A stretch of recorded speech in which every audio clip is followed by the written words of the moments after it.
आप सभी को मेरा ओम प्रणाम। गीतोपनिषद बाय डॉक्टर श्रीकांत गुप्ते, इस यूट्यूब चैनल में मैं डॉक्टर श्रीकांत गुप्ते आप सभी का हार्दिक स्वागत करता हूं।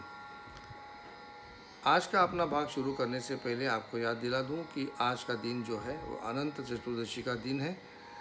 यहाँ पर भगवान गणेश जी पृथ्वी लोक पर रहने के लिए भाद्रपद शुक्ल चतुर्थी से आए हुए थे और आज की चतुर्दशी के दिन यानी इसके अपना 10 दिन का यहाँ का वास्तव्य समाप्त करके वो आज अपने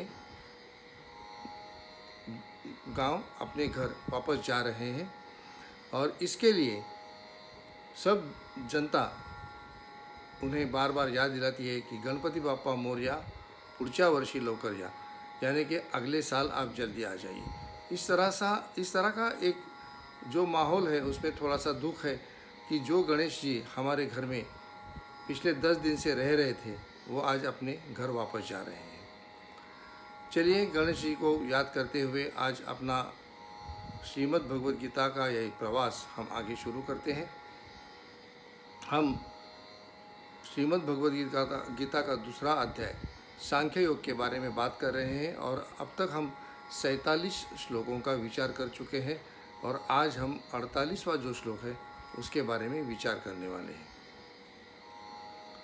जैसा कि ये तीसरा जो खंड है द्वितीय अध्याय का, उसमें भगवान श्री कृष्ण योग के मार्ग की व्याख्या करने वाले हैं, ऐसा हमने पहले ही कहा था। और जो 47वां जो श्लोक था उसमें भगवान श्री कृष्ण ने कर्मयोग की व्याख्या की थी और वहाँ पर हमें कहा था कि कर्मण्येवाधिकारस्ते माँ फलेषु कदाचन माँ कर्मफल हेतुर्भु माते संगो अस्तु कर्मणा। आज भगवान श्री कृष्ण अर्जुन से योग के मार्ग की व्याख्या करने वाले हैं, परिभाषा करने वाले हैं। वो कैसे करते हैं वो आज हम देखने वाले हैं। भगवान कहते हैं, योगस्थः कुरु कर्माणि संगम त्यक्त्वा धनंजय सिद्धि असिद्धयो समो भूत्वा समत्वम योग उच्यते। भगवान पतंजलि जो योग के मार्ग के प्रणेता हैं, उन्होंने योग की व्याख्या ऐसी की थी, योगश्चित्त वृत्ति निरोधा। और उन्होंने 5 चित्त वृत्तियाँ कही थी, प्रमाण, विपर्य, विकल्प, निद्रा और स्मृति। ये 5 जो चित्त वृत्तियाँ थी उनका निरोध करना, इनको भगवान पतंजलि ने योग कहा था। यहाँ पर भगवान श्री कृष्ण योग की एक अलग सी परिभाषा हमें बता रहे हैं। वो अर्जुन से कहते हैं कि योगस्थः कुरु कर्माणि, योग युक्त बन के अपने कर्म करो।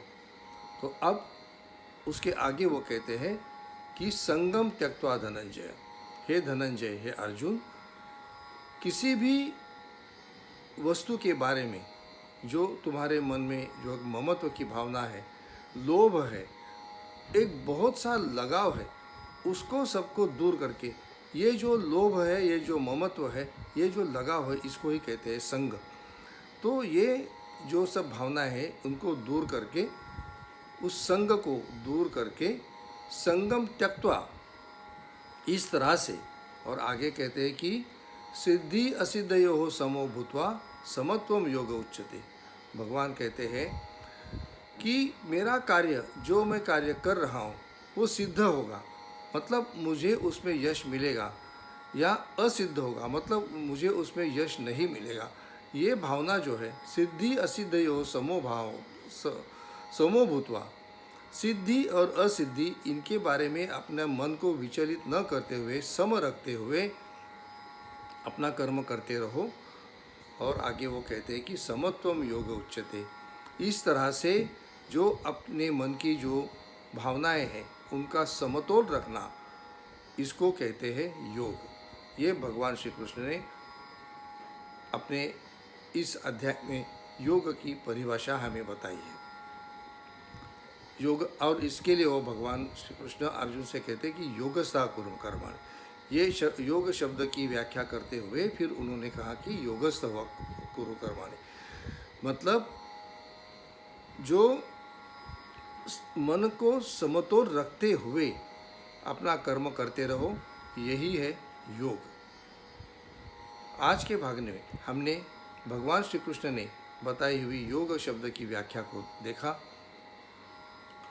और आगे चल के एक श्लोक में और एक योग की दूसरी एक व्याख्या भगवान कहने वाले हैं, लेकिन हमें तब तक थोड़ा सा राह देखना पड़ेगा, क्योंकि बीच में और 2 श्लोक हैं और उसके बाद में वो शब्द की, योग शब्द की और एक परिभाषा हमें मिलने वाली है। आज के भाग में बस इतना ही। आपको मेरा ये प्रयास कैसा लगता है ये आप मुझे ज़रूर बताइए, और YouTube channel Gitopanishad by doctor Shrikant Gupte, इससे जुड़े रहिए और आपके विचार, आपके मंतव्य मुझ तक ज़रूर पहुँचाइए। अपने इस चैनल को लाइक, शेयर और सब्सक्राइब ज़रूर करिए, और हमेशा इस चैनल का ये छोटे छोटे जो भाग हैं इनका आनंद लीजिए और मुझे आपके विचार ज़रूर बताइए। आप सभी को मेरा जय श्री कृष्ण।